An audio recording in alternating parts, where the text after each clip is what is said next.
সুদূর আমেরিকা থেকে সকালের ফ্লাইটে দেশে ফিরেছে অব্র। বিমানবন্দর থেকে বেরিয়ে দেখে বাবা রাজীব চৌধুরী ইমিগ্রেশন গেটে দাঁড়িয়ে আছেন। অব্রকে দেখে ড্রাইভার দ্রুত ছুটে গেল। সে তার হাত থেকে লাগেজটা নিয়ে গাড়ির ট্রাঙ্কে রাখলো। বাসায় ফেরার পথে বাবার সাথে কিছু কথা ছাড়া খুব একটা কথা বলেনি অব্র। শরীর ক্লান্ত, একটু বিশ্রাম দরকার। বাড়িতে এসে মাকে দেখতে পায়। সে কাঁদতে কাঁদতে এগিয়ে গেল অব্রর দিকে। অব্র মাকে এক হাতে জড়িয়ে ধরে কপালে চুমু দিয়ে বলল, কান্না বন্ধ করো মা, দেখো আমি তোমার সামনে দাঁড়িয়ে আছি। নিজেকে সামলালেন আসিয়া চৌধুরী। অব্র নিচু গলায় বলল, আমি খুব ক্লান্ত মা, এখন একটু ঘুমাবো, আমাকে ডাক দিও না প্লিজ। আমি তোর পছন্দের খাবার রান্না করেছি, ফ্রেশ হয়ে আয়, আগে খাবি তারপরে ঘুম। অব্র রুমে গেল। ঘড়িতে 9টা বেজে যাচ্ছে। মিসেস রোজা রান্নাঘরের কাজ শেষ করলেন, তারপর শাড়ির আঁচলে ভিজে হাত মুছতে মুছতে মেয়ের ঘরে এলেন। নীল ঘুমাচ্ছে। সে এসি ও ফ্যানের সুইচ বন্ধ করে ঘরের লাইট চালিয়ে দেন। এরপর উচ্চ স্বরে বললেন, তাড়াতাড়ি ওঠো, এখন না উঠলে তুমি কলেজে যেতে দেরি করবে। নীল কাঁধ নাড়ল, ঘুমন্ত গলায় বলল, মা গরম লাগছে, ফ্যান। মিসেস রোজা জানালার পর্দা সরিয়ে জানালা খুলে দিলেন। মেঝেতে রোদ পড়ে গেল। তিনি দীর্ঘশ্বাস ফেলে ফের বললেন, সকাল 9টা বাজে, এখনো ঘুমাবে? নীল চোখ খুলে তাকায়। দেয়াল ঘড়িতে সময় দেখে উঠে দাঁড়ালো। জুতো পরে তাড়াহুড়োয় বাথরুমে ঢুকলো। রেডি হতে 20 মিনিট লেগেছিল। তারপর সিঁড়ি দিয়ে নেমে গেল। মিসেস রোজা বারবার বললেন, নাস্তা করে তারপর যাও। সময় কম থাকায় না খেয়েই বেরিয়ে পড়লো। চালক লতিফ কলেজ গেটের পাশে পার্কিং স্থানে গাড়ি থামায়। নীল গাড়ি থেকে নেমে গেট দিয়ে ঢুকলো। ক্যাম্পাস ফাঁকা, কেউ নেই। ক্লাস শুরু হয়েছে। নীল দৌড়ে গেল। ক্লাসরুমের দরজার সামনে এসে থামলো। নিজেকে কিছুটা শান্ত করলো। ক্লাসরুমের ভেতরে তাকিয়ে দেখে তার সহপাঠীরা নিজেদের মধ্যে গসিপ করছে, যার অর্থ স্যার এখনো ক্লাসে আসেননি। নীল তার বুকে একটা হাত রাখলো, তারপর সিটে গিয়ে বসলো। নীল ইন্ট্রোভার্ট, আর তার 3 বন্ধু ঠিক ওর উল্টো। ক্লাসে বসে 3 জনে ছুটির পর কফি শপে কিছুক্ষণ আড্ডা দেওয়ার পরিকল্পনা করলো। অনেকদিন ধরে আড্ডা দেওয়া হয় না। নীল তাদের কথা শোনেনি। নীলের চোখ মুখ গম্ভীর। কাজল কপালের চামড়াটা একটু কুঁচকে জিজ্ঞেস করলো, তোর কি হয়েছে নীল? তুই আজ কথা বলছিস না? নীল বইয়ে মুখ চাপা দিয়ে বসে আছে। এদিক ওদিক 2-একবার মাথা নাড়ল, যার অর্থ কিছু না। দোতলা বিল্ডিং, পুরোটা ক্যাফে। যারা পার্টি করেন তাদের জন্য উপরের তলা সংরক্ষিত। চারপাশের পরিবেশ সুন্দর। বেশ ভিড়। একটু অপেক্ষা করার পর তারা একটি টেবিল খালি পায়। ওয়েটার এসে অর্ডার দিল। প্রায় 30 মিনিট হয়ে গেছে, ওয়েটার এখনো ফিরে আসেনি। নীল তার কাঁধ থেকে ব্যাগটা নামিয়ে টেবিলে রাখলো। তারপর বলল, তোরা বস, আমি কাউন্টার থেকে আসছি। তানিয়া নিষেধ করলো।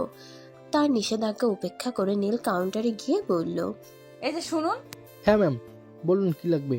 আমি অর্ডার করেছিলাম, 30 মিনিট হয়ে গেছে, এখনো পাইনি। আপনারা গ্রাহকদের সেবা ঠিকমতো দিচ্ছেন না। লোকটা করুণ গলায় বলল, দুঃখিত ম্যাম, আজ খুব ভিড়। আমাদের দুজন ওয়েটার, তারা একসাথে সব কিছু সামলাতে পারছে না। আপনার অর্ডার বলুন, আমি এক্ষুনি পাঠানোর ব্যবস্থা করছি। নীল থেমে গেল, নিঃশ্বাস ফেললো, তারপর বলল, আপনি রেডি করে আমাকে দিন, আমি নিয়ে যাব। লোকটা অবিশ্বাসের চোখে তাকিয়ে রইল। 10 মিনিট পর নীল কফি ট্রে নিয়ে টেবিলের দিকে যেতে নিল। হঠাৎ কেউ ছুটে এসে ধাক্কা দিল এবং সাথে সাথে ট্রেটি পড়ে গেল। নীল লোকটার দিকে এক দৃষ্টিতে তাকালো। তাকে বিভ্রান্ত দেখাচ্ছে। লোকটি বলল, আমি দুঃখিত মিস, আমি আপনাকে আসতে দেখিনি। নীল ধৈর্য ধরে দাঁড়িয়ে রইল, তারপর বলল, ঠিক আছে, ইচ্ছে করে কেউ এমন করবে না। আশেপাশের লোকজন অদ্ভুত চোখে তাকিয়ে আছে তাদের দিকে। এমন দৃশ্য আগে দেখেনি যেন। তানিয়া চেয়ার থেকে উঠে এলো। তানিয়া দাঁতে দাঁত চেপে বলল, কতবার বারণ করেছি, তুই শুনিসনি, ফেললি তো সব। নীল চুপ করে আছে। লোকটি বলল, তার দোষ নেই, আমার মনোযোগ না থাকায় দুর্ঘটনা ঘটেছে। তানিয়া জিজ্ঞেস করলো, আমি সাদমান চৌধুরী অভ্র। নীল তানিয়ার হাত ধরলো। আবার অর্ডার দিতে কাউন্টারে গেল ওরা। ভিড় দেখে এগিয়ে আসা অভ্রর বন্ধু আকাশ ও শুভ। আকাশ অভ্রর কাঁধে হাত রেখে বলল, কি হয়েছে? কিছুই ঘটেনি, গিয়ে বসি। হ্যাঁ চলো। তারা পাশাপাশি টেবিলে বসলো। অভ্র চুপচাপ পাশের টেবিলের কথাবার্তা শুনছে। তানজুম নীলকে ডাকলো, সে উত্তর দিল। অভ্র তার নাম শুনতে পারায় মৃদু হেসে বলল, নীল, শুভ্র জিজ্ঞেস করলো। তুই এত দেরি করলি কেন? আমরা অনেকক্ষণ বসে আছি। আমি এই জায়গা চিনি না, খুঁজে বের করতে সময় লেগেছে। শুভ জিজ্ঞেস করলো। অব্র কথা বলছে কিন্তু তার মনোযোগ পাশের টেবিলে। আকাশ অব্রর দৃষ্টি অনুসরণ করে নীলের দিকে তাকালো, ঠোঁট টিপে হাসলো। আকাশ ঠাট্টা করে বলল, প্রেমে পড়েছিস? শান্ত গলায় অব্র বলল, আমি বুঝতে পারছি না, তাকে দেখার পর থেকে শুধু আমার আমার মনে হচ্ছে। শুভ কিলকিল করে হেসে উঠল। সন্ধ্যা 7টা বাজে। অব্র বারান্দায় দাঁড়ানো, ঠান্ডা আবহাওয়া শরীরেও মন ছুঁয়ে যায়। প্রথম দর্শনের অনুভূতি যে এত প্রবল হবে বুঝতে পারেনি অব্র। তার মন খারাপ লাগছে। আকাশ বলেছে ও মেয়েকে খুঁজে বের করবে, এত সময় লাগছে কেন? ও আবার ভুলে গেল না তো? ওকে ফোন করে মনে করিয়ে দেওয়ার জন্য অব্র রুমে এলো। বিছানায় রাখা ফোনটা হাতে তুলতেই যন্ত্রটা বেজে উঠল। আকাশ কল দিয়েছে। অব্র কল রিসিভ করে বলল, আমি এখনই তোকে কল করতে যাচ্ছিলাম। আকাশ গাড়ি পার্ক করার পর বলল, সবুর কর ভাই, নাম পরিচয় ছাড়া মানুষ খুঁজে পেতে সময় লাগে তো। তুই এখনো তার পরিচয় জানতে পারিসনি? হ্যাঁ পেরেছি। কফি শপ থেকে 5 মিনিটের দূরত্বে একটি কলেজ আছে, তারা ওই কলেজে পড়ে। আর বিস্তারিত দেখা হলেই জানাবো। আমি আসছি। এখন তুই কোথায়? এই অব্র, দাঁড়া, এখন তোর আসার দরকার নেই। আগামীকাল কলেজ ছুটির সময় আসলেই হবে, তখন দেখাবো। আকাশ কল কেটে দিল। হঠাৎ তোয়া দরজার সামনে এসে দাঁড়ালো। দরজায় টোকা দিয়ে ক্ষীণস্বরে ডাকলো, ভাই, বাবা তোমাকে ডাকছে, জলদি আসো। অব্র দরজা খুলে দিল। জিজ্ঞাসা করলো, কেন ডাকছেন? বাবা তোমাকে কিছু বলবেন। কি বলবেন? আমি জানি না, আমাকে কিছু বলেনি। রাজীব চৌধুরী গম্ভীর হয়ে বসে আছেন। কিছুক্ষণ পর বললেন, অব্র, তুমি দেশে এসেছো, আমরা খুব খুশি। কয়েকটা দিন ইচ্ছে মতো ঘুরে বেড়াও, এরপর অফিসে জয়েন করো।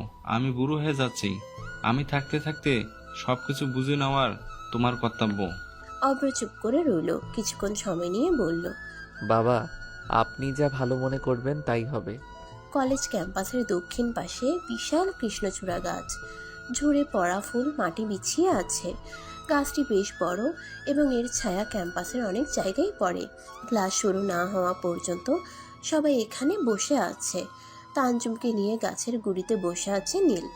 ক্লাস শুরু হবে, সময় কম, তাই দুজনে কথা বলতে বলতে ক্লাসের দিকে হাঁটা দিল। তানিয়া আর কাজল ক্লাসেই বসে আছে। নীলকে দেখে বসার জায়গা করে দিল। ছুটি হলো ঠিক 3টায়। একটা ছেলে সিঁড়ি ভেঙে নীলের সামনে এসে দাঁড়ালো। তারপর তাকে একটা খাম দিয়ে বলল, এটাই তোমার জন্য।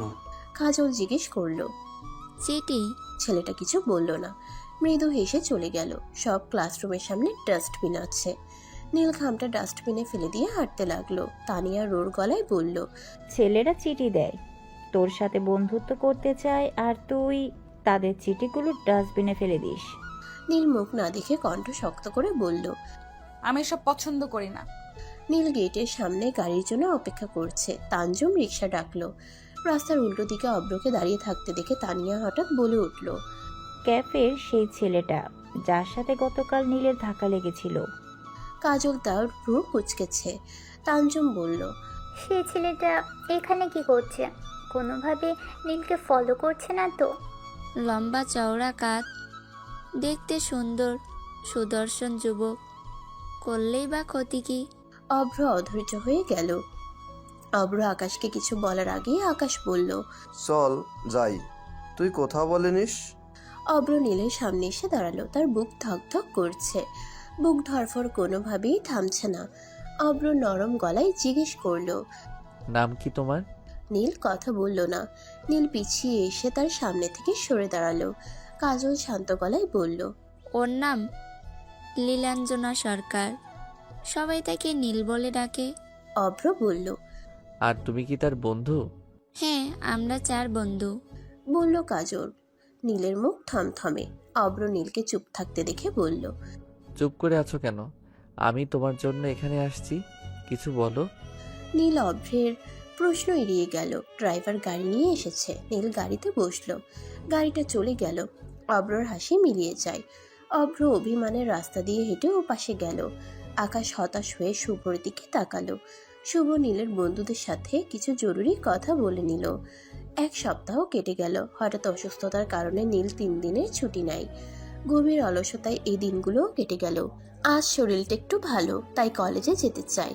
বন্ধুদের মাঝে থাকলে ভালো লাগবে, দিনটা ভালো যাবে। মিসেস রোজা তার মেয়েকে নিষেধ করেন, তাকে পুরোপুরি সুস্থ হওয়ার জন্য আরও একদিন ছুটি কাটাতে বলেন। নীল সুস্থ বোধ করছে, সেজন্য সে কলেজে যাবেই। ক্যাম্পাসে পা রাখতেই বৃষ্টি শুরু হয়ে গেল। নীল কাক ভেজা শরীর নিয়ে ক্লাসে ঢুকলো। আজ এভাবেই ক্লাস করতে হবে, ছুটি নেবে কোনো উপায় নেই। এখনও বৃষ্টি হচ্ছে। কিছুক্ষণের মধ্যে স্যার আসলেন। বৃষ্টির পরে আকাশ তার অপূর্ব সৌন্দর্য দেখায় পৃথিবীকে। পরিষ্কার আকাশে সাদা মেঘ ভাসছে, পাখি ডানা মেলে উঠছে, গাছের ডাল পাতা থেকে ছোট ছোট বৃষ্টির ফোঁটা মাটিতে পড়ছে। রাস্তায় থাকা ছোট ছোট গর্তগুলোয় পানি জমেছে। গাড়ি চালার সময় চাকা গর্তের মধ্যে পড়ে গেলে পানি ছিটকে বেরিয়ে আসে। কিছুক্ষণ পর সেই গর্তগুলো আবার পানিতে ভরে যায়। নীল গেটের সামনে এসে দাঁড়ালো। গাড়ি আসতে দেরি হবে। ড্রাইভার কল করে জানিয়েছেন রাস্তায় অনেক জ্যাম। ফোন ব্যাগে রেখে রাস্তার ওপারে তাকালো নীল। কত মানুষ হাঁটাচলা করছে, অথচ অব্র নেই। গত 1 সপ্তাহ কলেজ ছুটির পর লোকটা এখানে দাঁড়িয়ে থাকতো, তাহলে আজ কেন নাই? নীল চারপাশে তাকিয়ে খোঁজার চেষ্টা করে। তানিয়া বলল, কাউকে খুঁজছিস? না, কেন? তোকে দেখে মনে হচ্ছে তুই কাউকে খুঁজছিস। কাজল মৃদু হেসে বলল, অব্র ভাইয়ের আজ তার বাবার কোম্পানিতে জয়েন করার কথা, তাই আসেনি। গতকাল আসছিল, তোর খোঁজ খবর নিয়ে গেছে। নীল ভ্রুকুটি করল। খানিকটা রাগী গলায় বলল, আমার খোঁজ নেওয়ার সে কে? আর তোরাই বা বলতে গেলি কেন? এখন কেউ না, ভবিষ্যতে হতেও তো পারে। কণ্ঠ তুলল তানজুম। এরপর ও রিকশায় উঠে গেল। নীল দাঁড়িয়ে আছে।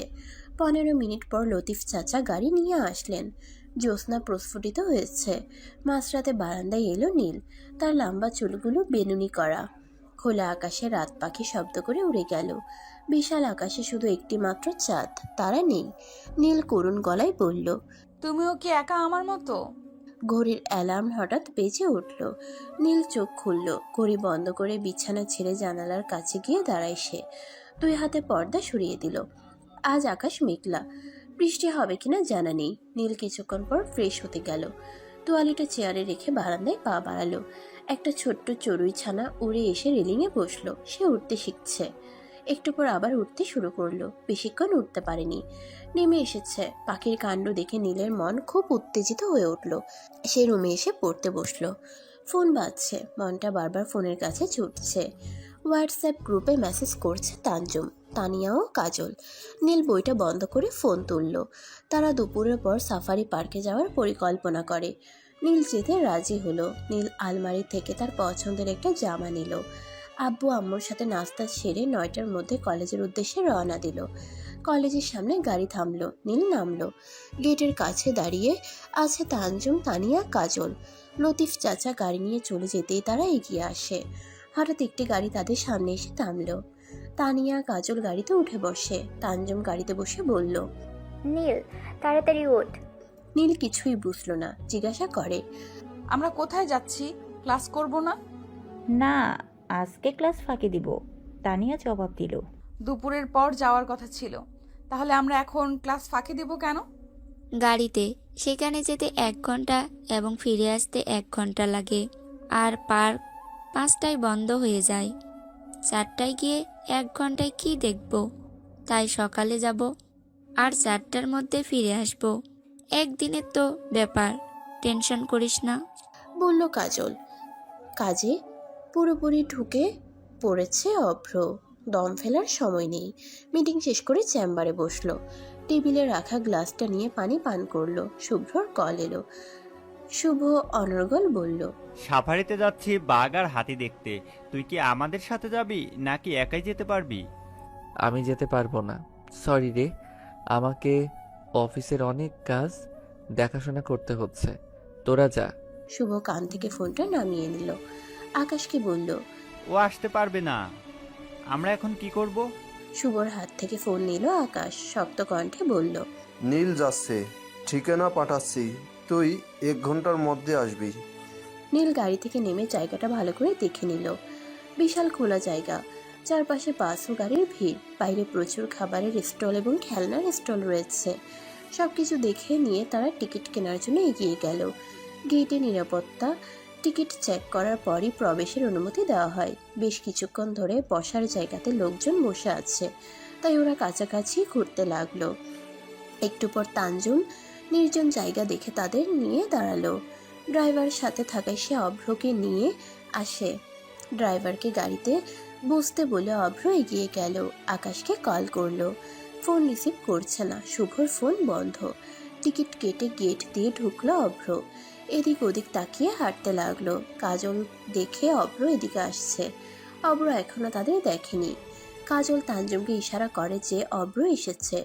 তানজুম ছক আঁকতে লাগলো। সে হঠাৎ বলল, নীল, তুই এখানে অপেক্ষা কর, আমরা একটু টয়লেটে থেকে আসছি। নীল অবাক গলায় জিজ্ঞেস করলো, 3 জন একসাথে টয়লেট? তানিয়া বলল, হ্যাঁ, কলেজে যাওয়ার পথে আমরা প্রচুর ফুচকা খাই, সেই কারণে হয়তো এখন গ্যাস হয়ে গেছে। নীল ফ্যালফ্যাল করে ওদের দিকে তাকিয়ে তারা চলে গেল। চোখের আড়ালে এসে একটা বড় গাছের আড়ালে লুকিয়ে পড়ল। আকাশ আর শুভ একইভাবে অন্য গাছের আড়ালে লুকিয়ে আছে। অভ্রকে দেখে আকাশ শুভর কানের কাছে মুখ এনে ফিসফিস করে বলল, আমাদের প্ল্যান কাজ করছে। এখন অব্র শুধু তার মনের কথা বলতে পারলেই হয়। নীল একা দাঁড়িয়ে আছে। অভ্র মৃদু হেসে ওর পাশে এসে দাঁড়িয়ে বলল, তুমি এখানে একা আসছো? পুরুষ কণ্ঠটা অপরিচিত হওয়ায় নীল মাথা ঘুরিয়ে অভ্রর দিকে তাকালো। সাথে সাথে অভ্রকে উপেক্ষা করার চেষ্টা করলো নীল। অভ্র তড়িঘড়ি করে তার সামনে দাঁড়িয়ে জিজ্ঞেস করলো, আমি তোমার সাথে কথা বলতে চাই, আর তুমি প্রতিবার পালিয়ে যাও। আমার কথা শোনো। আমার শোনার কিছু নাই। নীল এক পা বাড়ায়। অভ্র হঠাৎ নীলের হাত ধরলো। নীল অবাক দৃষ্টিতে তাকিয়ে রাগান্বিত কণ্ঠে বলল, আমার হাত ছাড়ুন। অভ্র বলল, আমার কথা শেষ হয় নাই, দাঁড়াও চুপচাপ। অভ্রর হাত থেকে নিজ হাতটি ছাড়িয়ে নিয়ে নীল হঠাৎ অভ্রের গালে চড় মারল। তারপর উচ্চস্বরে চেঁচিয়ে বলল, আমি আপনাকে পছন্দ করি না, আপনি প্লিজ আমাকে বিরক্ত করবেন না। অভ্র মাথা নিচু করে ফেললো। এরপর বিনা বাক্যে চুপচাপ চলে যায়। রাত 2টা বাজে। আকাশ ফোনে কথা বলতে বলতে কখন যে ঘুমিয়ে যায়। সহসা ফোন বেজে উঠল। গভীর ঘুম ভেঙে গেল রিংটনের শব্দে। ঘুম ঘুম চোখের যন্ত্রটা হাতে নিল আকাশ। সে চোখ খুলে স্ক্রিনে নামটা দেখার চেষ্টা করলো। যন্ত্রটা কানের কাছে রাখে। আসিয়া চৌধুরী কাঁদছেন। সহসা সে উঠে বসলো। আকাশ এক হাতে চুল ঝাঁকিয়ে বলল, কি হয়েছে আন্টি? আপনি কেন কাঁদছেন? চাচা আর তোয়া ভালো আছে তো? আসিয়া এলোমেলো কণ্ঠে বললেন, বাবা, আমার অভ্র কোথায়? এত রাত হলো এখনো বাড়ি ফিরছে না কেন? আকাশ বলল, আন্টি আপনি কাঁদবেন না, আমি বিষয়টি দেখছি। আকাশ শুভকে নিয়ে বাইরে বেরিয়ে যায়। 2 ঘন্টা এদিক ওদিক খোঁজার পর অভ্রকে খুঁজতে খুঁজতে নীলের বাড়ির রাস্তার পাশে আসলো। ল্যাম্প পোস্টের নিচে গাড়ি পার্ক করে শুভ। তারপর বোতল থেকে পানি পান করে শুভ ভেজা গলায় বলল, আমার মনে হয় আমরা এখানে অব্রকে খুঁজে পাবো। রাস্তার ধারে একজন লোক বসে আছে। একটা কুকুর তার সামনে ল্যাজ ভাঁজ করে বসে আছে। লোকটির হাতে বেকারির রুটি। সে তা ছিঁড়ে ছিঁড়ে কুকুরকে দিচ্ছে।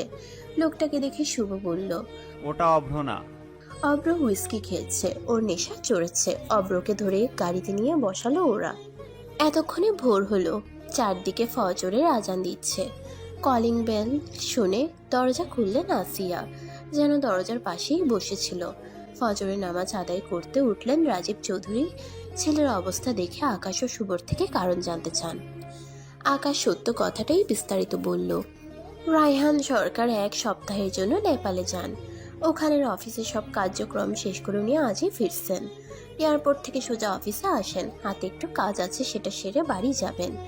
রায়হান সরকারের বিয়ে দরজায় কড়া নাড়লেন। রায়হান বলল, আশা ফাহাদ। ফাহাদ বলল, স্যার, ব্যবসায়িক রাজীব চৌধুরী আপনার সাথে দেখা করতে আসছেন। আমি কি তাকে নিয়ে আসব? 2 সপ্তাহ আগে পত্রিকায় যে রাজীব চৌধুরীকে নিয়ে একটি আর্টিকেল প্রকাশিত হয় সে। হ্যাঁ স্যার, তিনি।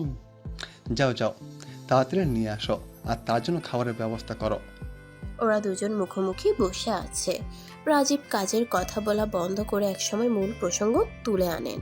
একমাত্র ছেলের জন্য তিনি রায়হানের মেয়ের হাত চেয়েছেন। রায়হান রাজীবের মুখ থেকে ঘটনাটা শুনেছে। উনি আকাশের কাছ থেকে যতটুকু শুনেছে তাই বলেছে। ওনার মেয়েটি তার চরিত্র ও সম্মান বজায় রেখেছে, গর্ববোধ করেন রায়হান। রায়হানের এখন নীলকে বিয়ে দেওয়ার কোনো ইচ্ছা নেই। রাজীব চৌধুরীর কথা মাথায় রেখে তিনি তাকে একদিন বাসায় আসতে বলেন। মেয়েটিকে তারা দেখবে, ওরা ছেলেটিকে দেখবে, পছন্দ হলে পরে বিয়ের কথা বলবেন। রাজীব চৌধুরী আগামী শুক্রবার তারিখ দেন, তারপর উঠলেন। সন্ধ্যায় বাড়ি ফিরলেন রায়হান। এতদিন পর বাবাকে পেয়ে মেয়ের আনন্দের শেষ নেই। শুক্রবার দুদিন পর হাতের সময় বেশি নেই। সে চিন্তা থেকেই নিল। স্ত্রী রোজাকে মেয়েকে দেখতে আসার কথা জানালেন। নীলের হাসি বরণ মুখটা মুহূর্তেই ফ্যাকাশে হয়ে গেল। রায়হানের মা রাহেলা খাতুন ছেলের কথা শুনে বললেন, পরে দেখতে আসবে বললেই কি হয়? আর তাছাড়া ছেলে ও পরিবার কেমন আগে জানা দরকার, তারপরে বাকি সব কিছু হবে। রায়হান মুচকি হেসে বললেন, মা, ওরা আসবেন শুক্রবার। আপনি তখন তাদের নিজ চোখে দেখে নেবেন। তারা ভীষণ ভালো লোক, আপনার ওদেরকে পছন্দ হবে। রাত 10টায় বাসায় ফিরল অব্র। সে তার বাবার সাথে দেখা করতে তার রুমে আসলো। রাজীব তার ছেলেকে উদ্দেশ্য করে বললেন, শুক্রবার আমরা মেয়ে দেখতে যাব। মেয়ে পছন্দ হলে তোমার মা তাকে আংটি পরিয়ে দেবে। তারপর আমি বিয়ের দিন তারিখ ঠিক করব। অব্রর মন সায় দিচ্ছে না, যেতে চায় না সে। ছোট থেকে বাবার সব কথা মাথা পেতে নিয়েছে অব্র, কখনো মুখে মুখে তর্ক করেনি। স্বভাবত এখনো চুপ করেই রইল। শুক্রবার খুব দ্রুত এলো। সপরিবারে বেরিয়েছেন রাজীব চৌধুরী। কিছুক্ষণের মধ্যেই আসবেন। রায়হান সরকার খুঁটিয়ে খুঁটিয়ে দেখতে লাগলেন। আয়োজনের কোনো কমতি রাখেননি। নীলকে সাজিয়ে তোলার জন্য ওর বান্ধবীরা আসে। মিসেস রোজা তানজুমের হাতে একটা শাড়ি তুলে দিলেন এবং নীলকে শাড়িটা পরতে বললেন। কাজল শাড়ি পরাতে জানে, সে শাড়িটা পরিয়ে দিল। তানজুম নীলের চুল বেঁধেছে আর তানিয়া একটু সাজিয়ে দিল। অতিথিদের আপ্যায়ন করে বৈঠকখানায় বসানো হয়েছে। খাবারের সরঞ্জাম টেবিলে সাজানো আছে। রায়হান সরকার ওদের খেতে বললেন। রাজীব চৌধুরী প্রথমে ঠান্ডা শরবত হাতে নিলেন। ঠান্ডা পানির শরবত খেয়ে আগে শরীর ঠান্ডা করবেন, এরপর অন্য কিছু খাবেন। অব্র কিছুই নেয়নি। তোয়া হঠাৎ বলে উঠল, নতুন ভাবির কাছে যাব। আসিয়া বললেন, চুপচাপ বসে থাকো, ওরা মেয়েকে নিয়ে আসবে। কখন আনবে? সময় হোক। রাহেলা খাতুন সোফায় হেলান দিয়ে বসে আছে। ছেলে এবং পরিবারকে ওনার পছন্দ হয়েছে। রায়হান নীলকে নিয়ে আসার জন্য অনুমতি দেয়। রোজা উপরের তলায় খাবার পাঠায়। কিছুক্ষণ পর নীল নেমে এলো। তানজুম নীলের ঠিক পেছনে দাঁড়ালো। তানিয়া নীলের কানে কানে বলল, আমরা সবাই আছি, ভয় পাস না। নীলের হাত কাঁপছে, অসম্ভব রকমের। একটু ঘামতে লাগলো। তারা প্রথম দর্শনেই নীলকে পছন্দ করলো। আসিয়া চৌধুরী ব্যাগ থেকে আংটিটা বের করে নীলের আঙ্গুলে পরিয়ে দিলেন। হাসি মুখে জিজ্ঞেস করলেন, মা, তোমার নাম কি? নীলাঞ্জনা। খুব ধীরে বললেও বাক্যটা অব্রর কানে ধরে। অব্র মাথা তুলে নীলকে দেখে অবাক চোখে আকাশের দিকে তাকায়। আকাশ বাঁকা করে হাসলো, ঠোঁট চেপে বলল, এই সব আঙ্কেল ব্যবস্থা করছেন। অব্র মাথা নিচু করে মুচকি হাসলো। চলতি মাসেই বিয়ের তারিখ ঠিক করতে চান রাজীব চৌধুরী। রায়হান সরকার কিছুক্ষণ ভাবলেন, মায়ের সঙ্গে পরামর্শ করে রাজি হলেন। অব্র আর নীলকে কিছুক্ষণ আলাদা করে কথা বলার জন্য সময় দেওয়া হলো। নীল অব্রর মুখোমুখি দাঁড়িয়ে বলল, আমি আপনাকে বিয়ে করতে পারবো না, দয়া করে বিয়ে ভেঙে দিন। রিলেশন করো? না। তো সমস্যা কি? আমি আপনাকে বিয়ে করতে চাই না। কিন্তু আমি চাই। রাগেও ক্ষোভে চোয়াল শক্ত করলো নীল। নীল সারা রাত ঘুমাতে পারেনি চিন্তায়। ভোরবেলা স্নান সেরে বিছানায় বসলো। আজ কলেজে যেতে ইচ্ছে করছে না, তবুও যেতে হবে। কাল রাতে আম্মু বলেছিল বিয়ের পর থেকে শ্বশুরবাড়ি থেকে কলেজে যাবা। কথাটা মাথায় গেঁথে আসছে। নীলাঞ্জনার আজ বিয়ে। ওর বিয়ের আয়োজন চোখে পড়ার মতো। সরকার বাড়িটা নতুন রূপে সেজে উঠেছে। সন্ধ্যার দিকে তারা বাতি ঝিলমিল করছে। লোকজন বিয়ের আসরে বসে গসিপ করছে। রায়হান সরকার পাত্রর বাবা রাজীব চৌধুরীর সঙ্গে দাঁড়িয়ে বিয়ে দেখছেন। নীল কবুল বললে তিনি বুক ভর্তি স্বস্তির নিঃশ্বাস নিলেন। হঠাৎ তানজুম এসে হাজির। তার চোখ মুখ ফ্যাকাশে, এক টানা কান্না করার ফল। তানজুম একটা বক্স নীলের দিকে বাড়িয়ে দিয়ে বলল, নে ধর। এটা কি? তোর জন্য চকলেট। নতুন জায়গায় যাচ্ছিস, প্রয়োজনে লাগবে। নীল বাক্সটা নিল। কর্ণ বিদায়ের সময় কনের সঙ্গে কুলধারা যেতে হয়। তার সঙ্গে যাবেন রাহেলা খাতুন।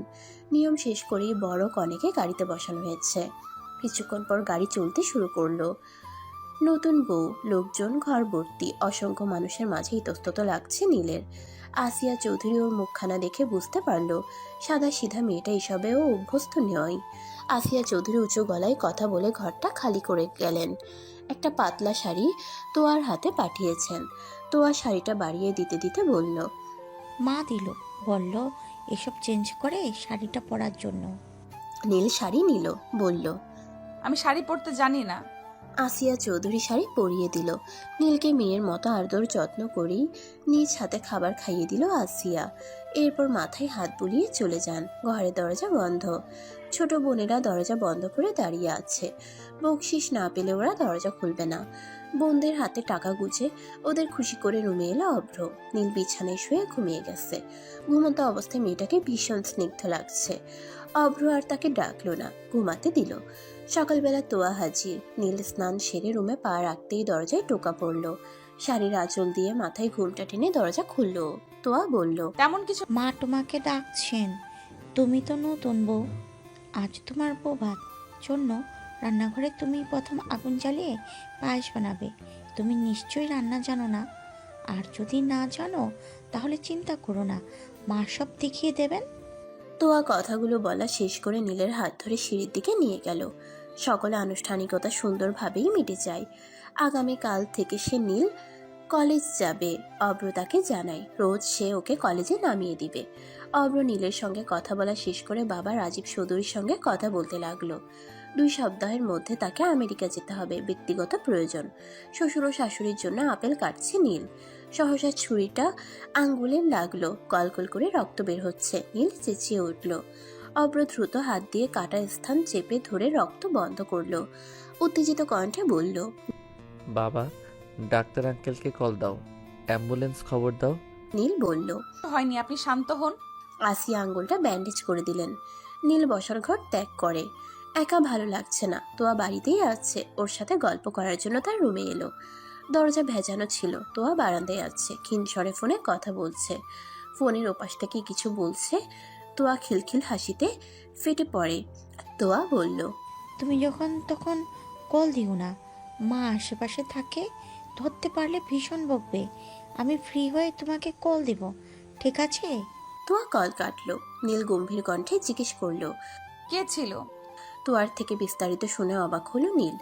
বিস্ফোরিত হলো, রুর গলায় বলল, তোমার বয়স কম, এই সময়টা প্রেম ভালোবাসার না, মন দিয়ে পড়াশোনা করো। তোয়া বলল, ভাবি তুমি বাবা মাকে কিছু বলবে না তো? বলবো না। এক পলক চেয়ে বলল নীল। তুমি অনেক ভালো। রাত 11টা। নীল শুয়ে ঘুমিয়ে গেছে। বারবার এপাশ ওপাশ করার জন্য শাড়ির কুচি খুলে গেছে। অভ্র এলো কিছুক্ষণ পর। সে রুমে প্রবেশ করে লাইট জ্বালালো। নীল ঘুম ঘুম চোখে উঠে দাঁড়ালো। খেয়াল করলো শাড়ি খুলে গেছে। লজ্জিত মুখে শাড়িটা শরীরে পেঁচিয়ে নিল। অভ্র বলল, আমি যদি পরিয়ে দেই আপত্তি করবে না তো? মাকে ডেকে দিন। বর আছে, তবু শাশুড়িকে ডাকছো, মানুষ কি ভাববে? নীল কথা বলল না। অভ্র শাড়ি ধরলো। তার প্রতিটা স্পর্শে নীল কেঁপে উঠল। অভ্রর হাত নীলের পেটে লাগতেই নীলের শরীর শিরশির করে উঠল। নীল চোখ বন্ধ করে নেয়। অভ্র তাড়াতাড়ি শাড়ি পরিয়ে দেয়। অভ্র বলল, এইবার আমার মনে হয় তোমার শাড়ি পরা শেখা উচিত। নীল দূরে সরে গেল। অভ্র মৃদু হাসলো, মলিন হাসি। তারপর বারান্দার দিকে এগিয়ে গেল। জোরে নিঃশ্বাস ফেলে বলল, আমি তোমাকে সুখ ভেবে ভালোবাসি, তুমি দুঃখ ভেবে দূরে সরাও। অপেক্ষা সত্যিকারের ভালোবাসার নিদর্শন। অনেকেই ভালোবাসতে জানে, কিন্তু অপেক্ষা করে ভালোবাসা প্রমাণ করতে জানে না। প্রয়োজনে আমি চিরকাল তোমার ভালোবাসার জন্য অপেক্ষা করব। আমি বিশ্বাস করি একদিন তুমি আমাকে ভালোবাসবে। অভ্র নীলকে উদ্দেশ্য করে কথাগুলো বলে নীল নির্বাক ঘর থেকে বের হয়ে গেল। অভ্র তাকিয়ে দেখলো সে চলে যাচ্ছে। কিছুক্ষণ পর রুমে খাবার নিয়ে এলো নীল। টি টেবিলের উপর রেখে বলল, আসছেন অনেকক্ষণ, এখন একটু খেয়ে নেন।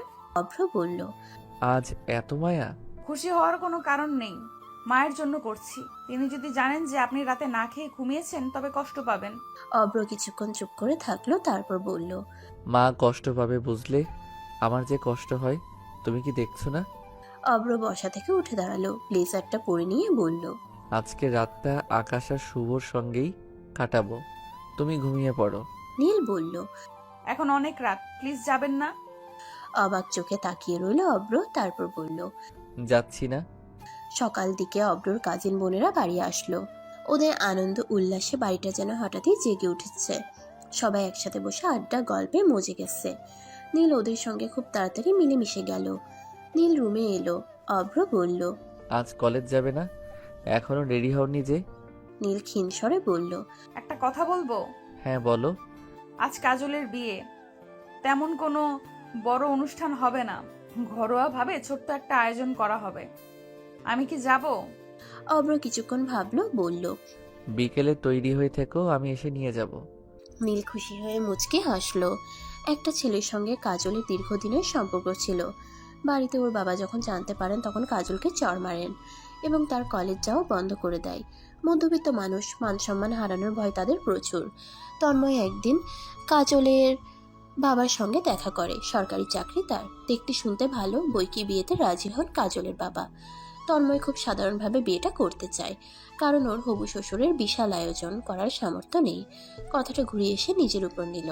শুধু কয়েকজন বরপক্ষ আসবে আর বউ উঠিয়ে নিয়ে যাবে। সন্ধ্যার দিকে দুজনকে হলুদ দিতে শুরু করে। এরপর রুমের মধ্যে পাশাপাশি বসিয়ে বিয়েটা সম্পূর্ণ করেন। বাড়ির ছোট সদস্যরা এক কোনায় বসে হাতে মেহেদি দিচ্ছে। ওরা ছোট বলে বিয়ে নামক সম্পর্কটার মূল্য বোঝে না, নিজেদের মধ্যে আনন্দ করছে। অভ্র নীলের দিকে এগিয়ে গেল, কানের কাছে মুখ নিয়ে ফিসফিস করে বলল। ওদিকে বাচ্চারা মেহেদি দিচ্ছে, তুমি দিবা? নীল বলল। আমার বিয়ের মেহেদির রং এখনো যায়নি। শুনেছি কনের হাতে মেহেদির রং যত গাঢ় হয় বর তত ভালোবাসে।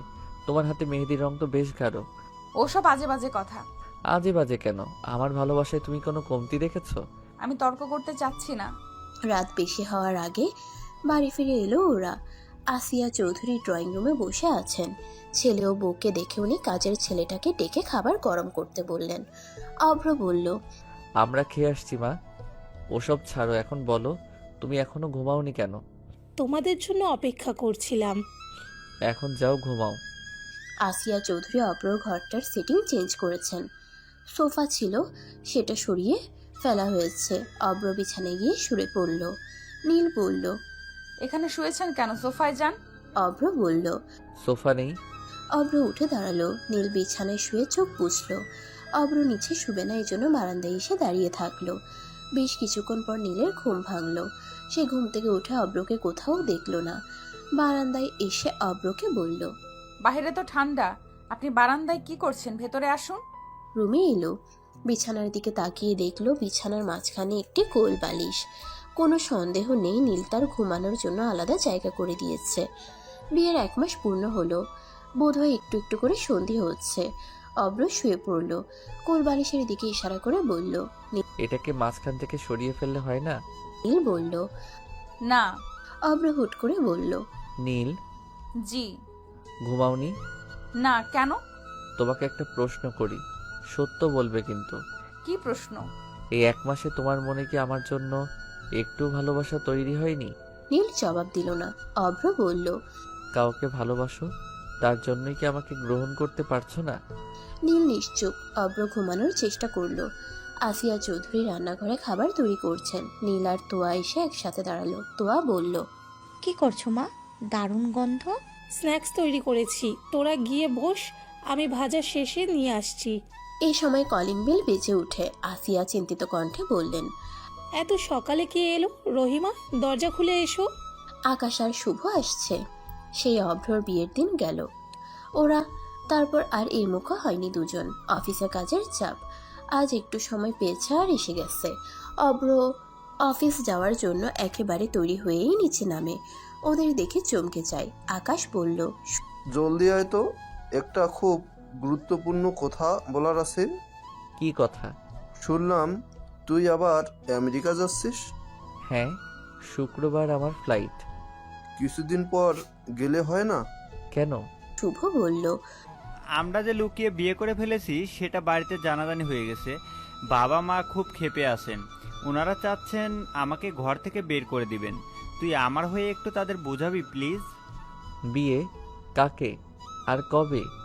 তুই যেদিন করেছিস সেদিন। অভ্র বলল। আমাকে আগে কেন বলিসনি? তাছাড়া এই ব্যাপারটা তো আকাশ নিজেও সলভ করতে পারে, ওকে নিয়ে গেলেই তো হতো। শুভ ইতস্তত করে বলল। ওর প্রবলেম আমার থেকেও ডাবল।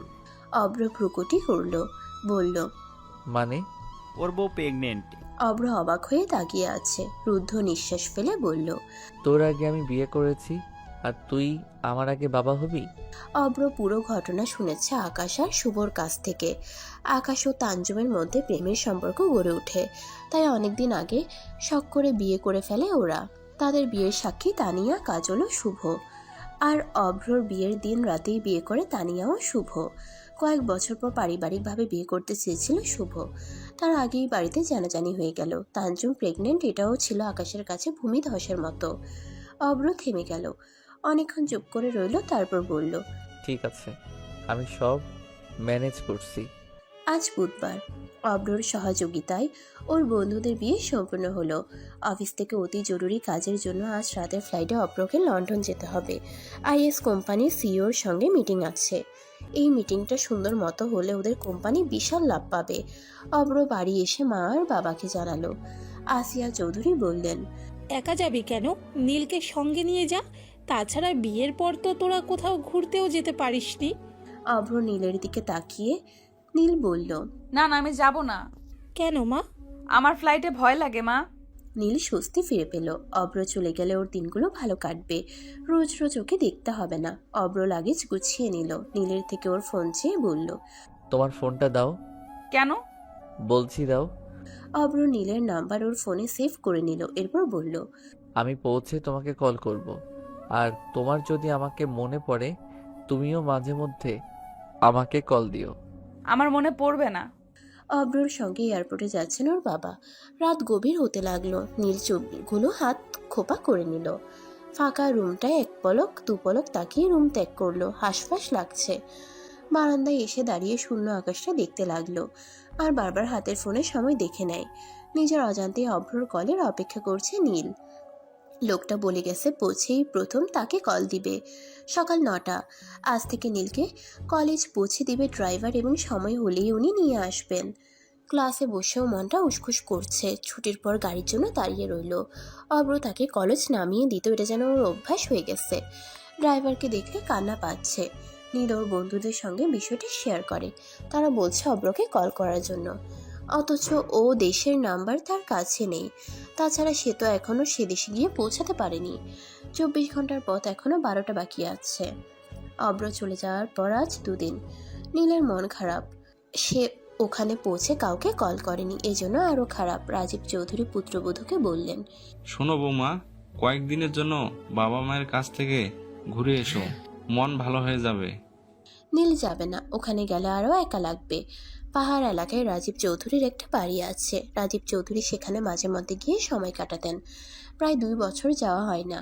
স্ত্রী ও পুত্রবধূর মন খারাপ দেখে তিনি ভাবলেন সেখানে পরিবার নিয়ে ঘুরে ফিরে আসবেন। একজন তত্ত্বাবধায়ক বাড়ির যত্ন নেয়। তাকে কল দিয়ে বিষয়টি জানিয়ে দিলেন। বিকেল নামার আগেই পৌঁছে যান। গাড়ি থেকে নামলো নীল। হাঁটতে হাঁটতে জায়গাটা দেখে নিল। ঘন জঙ্গলের বুক চিরে মসৃণ রাস্তা, দুধারে বড় বড় গাছ ও উঁচু পাহাড়। রাস্তায় দাঁড়িয়েই বনের ভেতরকার হরিণ দেখতে পেল নীল। বাড়ির সামনেই কয়েকটি ময়ূর দাঁড়িয়ে আছে। তোয়া উচ্চ কণ্ঠে বলল, দেখো ভাবি, ময়ূর। সুন্দর। তোমাদের? হ্যাঁ। দুজনে দরজার দিকে এগিয়ে গেল। অনেক দূরের ভ্রমণ, সবাই ক্লান্ত। আজকে বিশ্রাম নেবে এবং আগামীকাল ঘুরতে বেরিয়ে পড়বে। চারিদিক থেকে পাখির কিচিরমিচির শব্দে খুব ভোরে ঘুম ভাঙে। সকালের নাস্তার পরপর বাড়ি থেকে বেরিয়ে সবাই একসাথে ঘুরে বেড়ায়। এখানে আসার পর নীলের মুখে উজ্জ্বলতা ফুটে উঠেছে। সবাই হেঁটে হেঁটে পাহাড়ের কাছে যাচ্ছে। তারপর সবাই উঁচু পাহাড়ে উঠল। এখান থেকে পুরো জায়গাটা পরিষ্কার দেখা যায়। অনেক সুন্দর জায়গা। পাহাড়ের চূড়া থেকে একটা নদী দেখা যায়। সেখানকার পানি খুবই সুন্দর। নীল বলল, আমি ওই নদীর ধারে যাব। রাজীব চৌধুরী বললেন, সেখানে যাওয়ার নিষেধ, ওই পানিতে কুমির আছে। নীল বলল, এত সুন্দর পানিতে কুমির? অবিশ্বাস্য। 2 দিন পুরো বাগান পরিদর্শন করে সবাই আবার বাড়ির উদ্দেশ্যে রওনা হলো। হঠাৎ বেল বাজতেই দরজা খুলে দিল অব্র। অব্রকে ফিরে আসতে দেখে খুশি হন আসিয়া চৌধুরী। নীল হতভম্ব হয়ে গেল এবং তার চোখ দিয়ে জল গড়িয়ে পড়ল। অব্র জানে না গত 6 দিনে নীল তাকে কতটা মিস করেছে। অব্রকে হঠাৎ সামনে দেখবে নীল কল্পনা করেনি।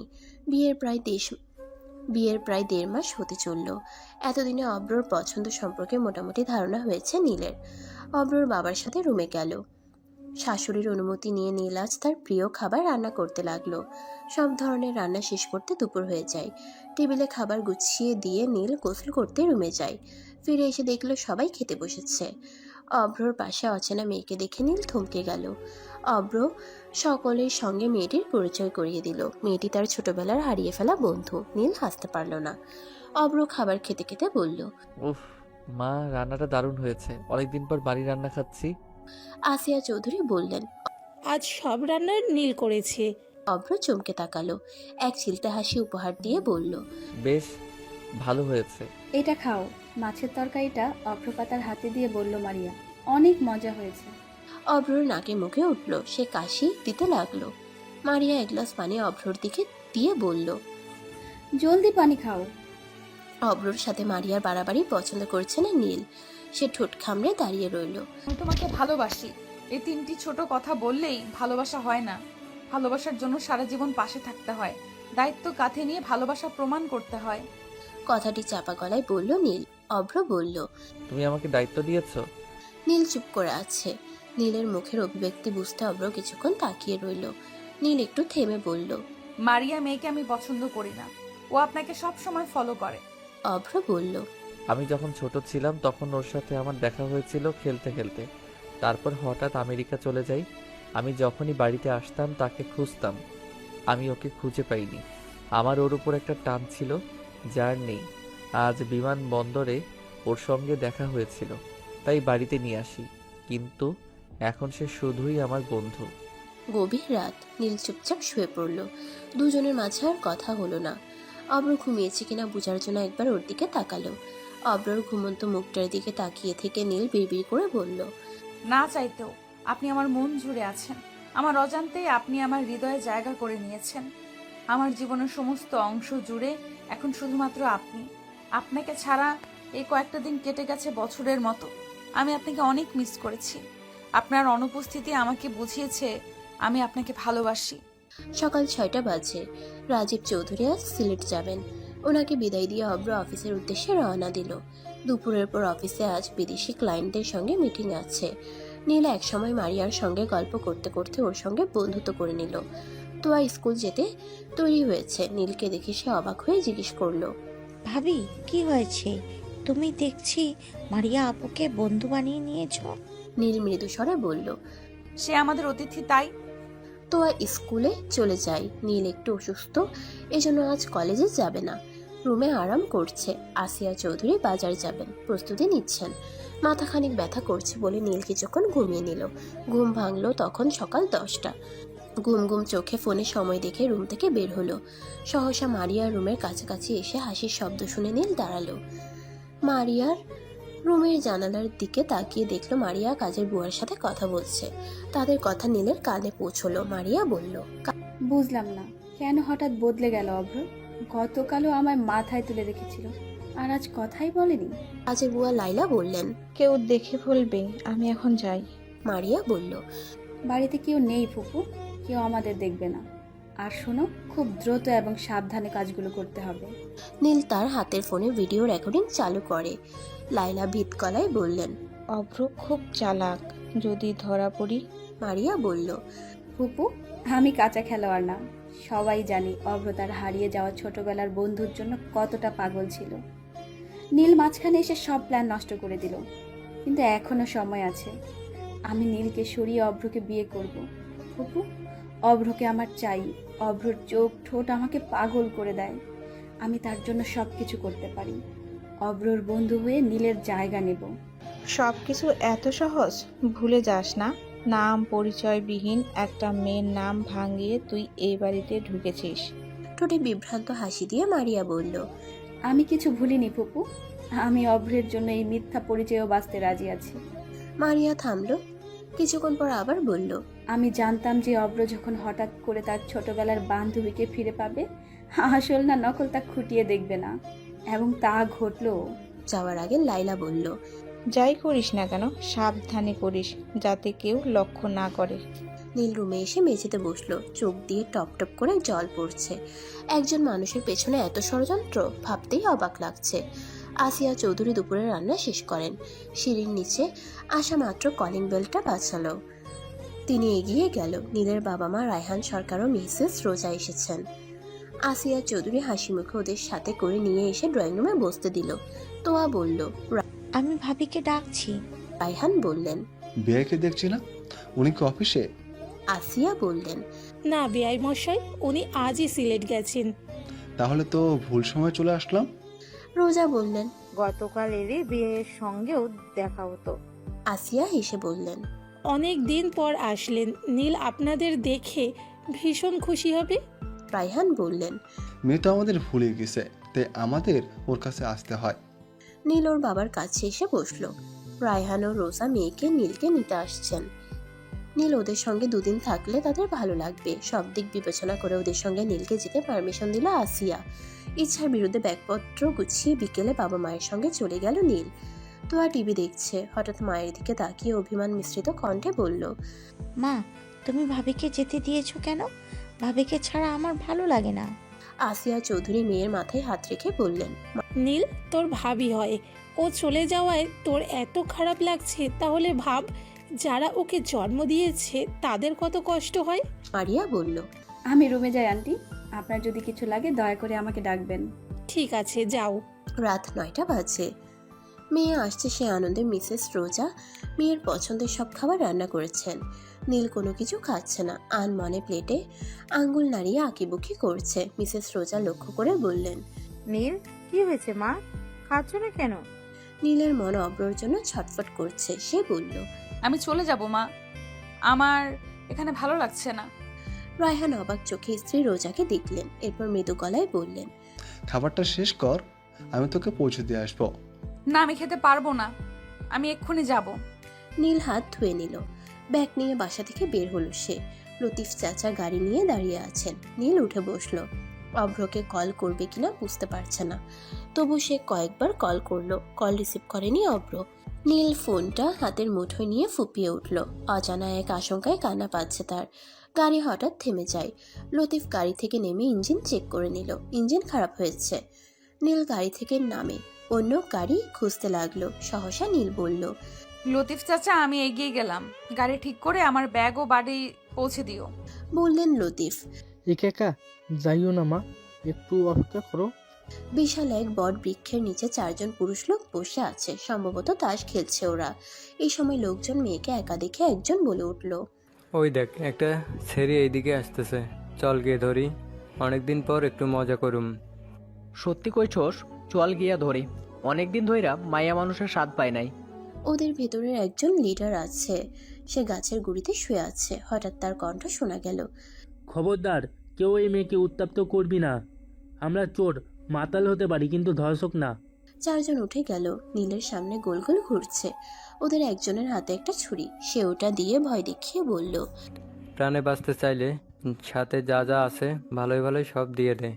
নীল ওর ব্যাগকে ওদের হাতে দিয়ে দিল। এরপর স্বর্ণের জিনিসগুলো ওরা নিয়ে নিল। তারপর হঠাৎ একজন বলল। এখনো ফোনটা দেস না কেন? নীল কাঁপা কাঁপা গলায় বলল। আমি ফোন দিতে পারবো না। চতুর্থ জন বলল। ফোন দিবি নাকি তোকে গুলি করব? নীল কেঁপে উঠল। লিডার লোকটা হঠাৎ সশব্দে হেসে উঠল। তারপর বলল। সঙ্গে একখান আসল ছুরিও নাই, আর ও গুলি করার হুমকি দেয়। শালা একটা ছেঁচড়া চোর। না চোর, না চোরের নামে কলঙ্ক। নীল হাঁটু ভাঁজ করে তাদের কাছে প্রাণ ভিক্ষা চাইল।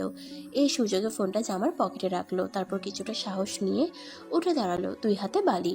সে সেগুলো ওদের মুখে ছুড়ে দিয়ে একদিকে দৌড়ে গেল। খুব একটা দূরে যেতে পারেনি। একটা পুরনো বাড়ি তার ঠিক পাশে ঝোপঝাড় সরিয়ে গাছের আড়ালে গিয়ে লুকিয়ে পড়ল। ফোনটা সাইলেন্ট করে তারপর আবারও অব্রকে কল দিতে লাগলো। অব্র কল রিসিভ করছে না। নীল ছোট্ট করে হেল্প লিখে মেসেজ পাঠালো। লোকগুলো ওর পিছু পিছু এখানে চলে আসে। একজন বলল। শালি পালাইছে। পালাইয়া যাইব কই, খুঁজে দেখ আশেপাশে আসে। মিটিং শুরু হয় 7টা বাজে। শেষ হতে হতে 9টা বেজে যায়। অব্র ওর ফোন সাইলেন্ট করে তার পিয়ে নিলয়ের কাছে দিয়েছিল। অব্র কেবিনে এসে বসা মাত্র নিলয় ফোনটা এগিয়ে দিয়ে বলল। স্যার, আপনার ফোন। মিটিংয়ের সময় অনেকগুলো কল এসেছিল। কে করেছিল? জানি না স্যার। আকাশ পানি পান করে বলল। দেখ, কে কল দিয়েছে? ইম্পর্টেন্ট তো হতে পারে। দুপুরের মিটিং, সেটা হলো রাতে, আবার তাকে নাকি এখনও চিন্তা ভাবনা করার বাকি আছে। আমার জাস্ট বিরক্ত লাগছিল, ইচ্ছে করছিল সবগুলোকে সালাম দিয়ে বিদায় করি। বিরক্তিকর কণ্ঠে বলল শুভ। অব্র হাসি ঠোঁটে নিয়ে ফোন হাতে নিল। কল লিস্ট চেক করে দেখলো নীল কল দিয়েছে। এরপর মেসেজটি চোখে পড়ল। অব্র নীলের নাম্বারে কল দিল, রিং হচ্ছে কিন্তু কেটে কেটে যাচ্ছে। মায়ের নাম্বারে কল দিল অব্র। মায়ের থেকে জানতে পারলো নীল ওর বাবার বাড়ি। একটু অস্বস্তি নিয়ে রায়হান সরকারকে কল দিল সে। উদ্বিগ্ন গলায় অব্র জিজ্ঞেস করলো, বাবা, নীল কল রিসিভ করছে না কেন? মা বলল সে আপনার বাসায় গেছে। রায়হান সরকার সহজ ভাষায় বললেন, সে তো কিছুক্ষণ আগে চলে গেছে বাবা, তোমার জন্য দুশ্চিন্তা করছিল। যাওয়ার সময় বলে গেছে তোমাকে সত্যটা আজই জানাতে হবে। অব্র বলল, আমি এখনো অফিসে আছি বাবা। রায়হান সরকার শান্ত কণ্ঠে বললেন, আমার মেয়েটা এতদিন পরে এসে একদিনও থাকতে পারেনি, তোমার জন্য চলে গেছে। একদিন সময় করে এসে বেরিয়ে যেও। আচ্ছা বাবা, এখন রাখি। আকাশ জিজ্ঞেস করলো, কি হয়েছে? নীল বিপদে আছে। এলোমেলো কণ্ঠে বলল অব্র। অব্রর চোখ রক্তিম হয়ে গেল। হঠাৎ নীলের ফোনের লাস্ট লোকেশন চেক করার পর তারা গাড়ি নিয়ে চলে যায়। দ্বিতীয় লোকটি পরিষ্কার চোখে চারপাশে তাকালো এবং তারপর হঠাৎ চিৎকার করে বলল, এইটা ভাঙা বাড়ি, ওই জায়গায় নিরাপদ না। লোকে কই এই বাড়ি ভুতুরে, এই রাস্তায় রাইতে মানুষজনও আসে না। পাইচা থাকতে চল পালাই। তৃতীয় লোকটি বলল, এক মাইয়ার লাইগা জীবন দিমু, চল যাই। বাড়িটি গাছের পাশে অবস্থিত। নীলের শরীর ভয়ে কাঁপছে। লোকগুলো চলে যাওয়ার পর নীল দৌড়ে গাছের আড়াল থেকে উত্তর দিকে চলে গেল। ছুটে গেল খোলা মাঠে। একটু দূরে একটা নদী, চাঁদের আলো আছড়ে পড়ছে। নদীর পাড়ে জলের দিকে ঝুঁকে আছে বড় বড় গাছ। নীল অস্থির হয়ে উঠল। হঠাৎ সে দেখতে পেল ভয়ঙ্কর কিছু একটা তার দিকে আসছে। বড় চোখ, চোখের মণি উজ্জ্বল, অন্ধকারে জ্বলজ্বল করছে। নীল খুব ভয় পায়। ভয়ের কারণে তাৎক্ষণিক অজ্ঞান হয়ে যায়। অব্র তাড়াহুড়ো করে গাড়ি থেকে নেমে পাগলের মতো নীলকে খুঁজছে আর চিৎকার করছে। আকাশ বলল, অনেক খুঁজলাম, পাচ্ছি না। দেরি হওয়ার আগেই চল পুলিশে যাই। শুভ উদ্বিগ্ন গলায় বলল, 24 ঘন্টা না হলে পুলিশ মিসিং ডায়েরি লিখবে না। অব্র বলল, আমার খোঁজা এখনো শেষ হয়নি। অব্র খোলা মাঠে এসে নীল বলে চিৎকার করে। নীলয়ের হাতে একটা লাইট, এখানে ওখানে আলো মারতে থাকে। হঠাৎ কিছু একটা দেখে বলল, স্যার ওদিকে দেখুন, হয়তো কেউ আছে। নীলের মুখে আলো মারলো নিলয়। অব্র নিচু গলায় বলল, নীল। নীলকে নিয়ে ওরা হাসপাতালে এলো। চেক আপ করা হয়েছে। ডাক্তার বললেন, শরীর দুর্বল এবং কোনো কারণে হয়তো ভয় পেয়েছিল, তাই অজ্ঞান হয়ে গেছে। চ্যালেঞ্জ দিয়েছি, কাল সকালের মধ্যে সেন্স আসবে, টেনশন করবেন না। থ্যাংক ইউ ডক্টর, বলল অব্র। সকালে জ্ঞান ফিরল নীলের। সে হঠাৎ ভূত বলে চিৎকার করে। অব্রকে চোখের সামনে বসে থাকতে দেখে নীল দুই হাতে জড়িয়ে ধরল। অব্র বলল, নীল শান্ত হও, কি ঘটেছে আমাকে বলো। সব শুনে অব্র গম্ভীর হয়ে বসে আছে। হয়তো ওটা বিড়াল ছিল, কারণ তাদের চোখ অন্ধকারে জ্বলজ্বল করে। নীল তার ফোন খুঁজল। নীলয় ফোনটা ওর দিকে বাড়িয়ে দিয়ে বলল, ম্যাম আপনার ফোন গাড়িতে পড়েছিল। অব্র ধৈর্য ধরে পুরো ভিডিওটা দেখলো। তারপর নীলের মাথায় হাত রেখে শান্ত গলায় বলল, তুমি এই ছোট্ট জিনিসটা নিয়ে নিজেকে কতটা বিপদে ফেলেছ তার কোনো ধারণা আছে? আর কখনো এমন করবে না। অব্র পুলিশ নিয়ে বাসায় চলে এলো। লাইলা ও মারিয়াকে প্রতারণার কারণে পুলিশের কাছে হস্তান্তর করা হয়। অব্র ছোটবেলায় একটি মেয়ের সাথে রোজ দেখা করত এবং অব্রর এখনও তার প্রতি সহানুভূতি রয়েছে। মারিয়ার জন্য সে সম্পর্কে এলোমেলো হয়ে গেল, কিন্তু মারিয়া সে তো আসল মানুষ নয়। প্রথম নজরে যদি একটু যাচাই বাছাই করতো তাহলে আজ এমন দিন দেখতে হতো না। অব্র ঠোঁটে ঠোঁট চেপে ধরল। নীল অব্রর কাছে এসে বলল, যা হয়েছে তাতে আপনার দোষ ছিল না, নিজেকে সামলান। অব্র নরম সুরে বলল, আমি তাকে কখনো ভুলবো না। তোমাকে বিয়ে করে তোমার জীবনটা নষ্ট করে দিয়েছি, কিন্তু তোমাকে প্রথম দেখে মন বলেছিল তুমি আমার, শুধু আমার, এই আমার কথা শুধু তোমার সাথে যাই। অব্র রাগ করে রুম থেকে বেরিয়ে গেল। জানি না সে কখন ফিরবে। নিজেকে সামলানোর জন্য নিজেকে কিছুটা সময় দেওয়া উচিত। ঘর গোছানোর সময় নীল একটা ডায়েরি পেল। ডায়েরির উপরের অংশে কয়েক ফোঁটা চোখের জল। অবশ্যই অব্রের ডায়েরি। অনুমতি ছাড়া কারোর ব্যক্তিগত জিনিসপত্র পড়া উচিত না। তবু নীল বিছানায় বসে ডায়েরির পাতা উল্টাতে থাকে। ডায়েরির প্রথম পৃষ্ঠায় একটা নাম দেখে ভীষণ অবাক হলো নীল। গুটি গুটি অক্ষরে সেথায় লেখা পড়ি। নীল পরের পৃষ্ঠাটি উল্টালো। সে পাতাটির লেখা পড়ে নীলের চোখে জল চলে আসলো। পরের পাতা পড়ে কাঁদলো নীল। নিজেকে সামলাতে না পেরে ডায়েরিটা নিয়ে মেঝেতে বসে পড়লো। কাঁদতে কাঁদতে ডায়েরির পাতা উল্টায়। এত মোটা ডায়েরির মাত্র 10 পৃষ্ঠা লেখা পরীকে নিয়ে। নীল ডায়েরিটা হাতে নিয়ে দৌড়ে ঘর থেকে বেরিয়ে গেল। অব্রকে খুঁজতে সে ছাদে আসে। ছাদের এক কোণে অব্র দাঁড়িয়ে আছে। জীবনে প্রথমবার সিগারেট খাচ্ছে। নীল এসে পেছনে দাঁড়িয়েছে বুঝতে পেরে অব্র তার হাত থেকে সিগারেটটা ফেলে দিল। নীল কান্না থামিয়ে বলল, এই ডায়েরিতে লেখা পড়ি আপনার বন্ধু। শিশু পার্কে খেলার সময় তার সাথে দেখা হয়েছিল। অব্র কোনো প্রতিক্রিয়া জানায়নি। সে শান্ত গলায় বলল, ডায়েরি পড়েছো? নীল উত্তর দিল না। অব্র ঘুরে দাঁড়ালো। নীল কাঁদছে। তার চোখে জল দেখে সে হতভম্ব হয়ে গেল। কান্নার কারণ জিজ্ঞেস করলো অব্র। নীল মুখ খুলল, বলল, আপনি পরীকে কথা দিয়েছিলেন আপনি সারা জীবন তারই থাকবেন, আর এটাও বলেছিলেন আপনি ফিরে না আসা পর্যন্ত সে যেন আপনার জন্য অপেক্ষা করে। সেই প্রতিশ্রুতি ভঙ্গ করে আমাকে বিয়ে করেছেন কেন? অব্র বলল, শান্ত হও নীল, আমি তোমাকে ভালোবাসি। নীল উচ্চকিত কণ্ঠে বলল, প্রতিশ্রুতি দিয়ে যদি প্রতিশ্রুতি রাখতে না পারেন তাহলে কেন প্রতিশ্রুতি দেন? আপনাকে বিশ্বাস করে পরি হয়তো আজও আপনার অপেক্ষায় আছে। আর ভালোবাসা আজ যদি পরি আপনার সামনে এসে আপনার তার কাছে দেওয়া প্রতিশ্রুতিগুলো নিভাতে বলে, তখন আপনি কি করবেন? নীলের প্রতিটি কথায় অব্র হৃদয়ে গিয়ে লাগছে এবং তার চোখ ছলছল করছে। অব্র ভাবল পরি যদি কখনো ফিরে আসে তখন সে কেমন করে তার মুখোমুখি হবে। অব্র বাবা মাকে লুকিয়ে শিশু পার্কে খেলতে যেত। সেখানে একদিন একটি মেয়ের সঙ্গে তার দেখা হয়। প্রথম দেখাতেই দুজনে খুব ভালো বন্ধু হয়ে যায়। একজন আরেকজনের নাম জিজ্ঞেস করলে কেউ বলে না। দুজনে তাদের একটি ডাক নাম দেয় এবং তারা একে অপরকে সেই ডাক নামে ডাকে। এরপর আর কারোর আসল পরিচয় জানা হয়নি। অব্র মেয়েটির নাম রেখেছে পরি। মেয়েটি হয়তো তার একটা নাম দিয়েছে। ডায়েরিতে মেয়েটির দেওয়া নাম লেখা নেই। নীল তখনও কাঁদছে। অব্রর ভ্রু কুঁচকে গেল। হঠাৎ তার মনে হলো নীল যে কথাগুলো প্রথমে বলেছিল সেগুলো অব্র ডায়েরিতে কখনো লিখেনি। যেদিন আমেরিকা চলে যাচ্ছিল সেদিন অব্র মুখোমুখি দাঁড়িয়ে পরীকে অপেক্ষা করতে বলেছিল। অব্র ধীর ও গম্ভীর গলায় বলল, তুমি কি করে জানলে আমি পরীকে অপেক্ষা করতে বলেছিলাম? নীল এগিয়ে গেল। অব্রর পায়ে পা রেখে দাঁড়ালো। তারপর অব্রকে জড়িয়ে ধরে কাঁদতে থাকলো। নীল স্তব্ধ গলায় বলল, মেঘ, আমার মেঘ। অব্র অবাক হয়। নীলের কাঁধে তার থুতনি রেখে ফিসফিস করে বলল, নীল তুমি পড়ি। নীলের গালে হাত রেখে চোখের জল মুছে দিল অব্র। তারপর ঠোঁট দিয়ে নীলের কপালে আলতো করে স্পর্শ করলো। সূর্যের মিষ্টি আলো জানালার কাছ দিয়ে ঘরে উকি দিচ্ছে। অব্রর মুখে সূর্যের আলো পড়ছে। নীলের ঘুম ভাঙল। চোখ খুলেই নিজেকে অব্রর বুকে পেল সে। অব্রর কপালে বড় বড় চুল পড়ে আছে। নীল এক হাতে চুল সরিয়ে অব্রর কপালে আলতো করে চুমু খেয়ে বিছানা থেকে উঠে গেল। আলমারি থেকে একটা শাড়ি বের করে ওয়াশরুমে গেল। স্নান সেরে এসে চুল শুকানোর জন্য আয়নার সামনে দাঁড়িয়ে সে লক্ষ্য করলো অব্র নড়চড় করছে, কারণ তার মুখে সূর্যের আলো পড়ছে। নীল জানালার কাছে গিয়ে পর্দা মেলে দিল। এখন অব্র আর নড়ছে না। 2 মিনিট পর নীল আবার পর্দা সরিয়ে দিল।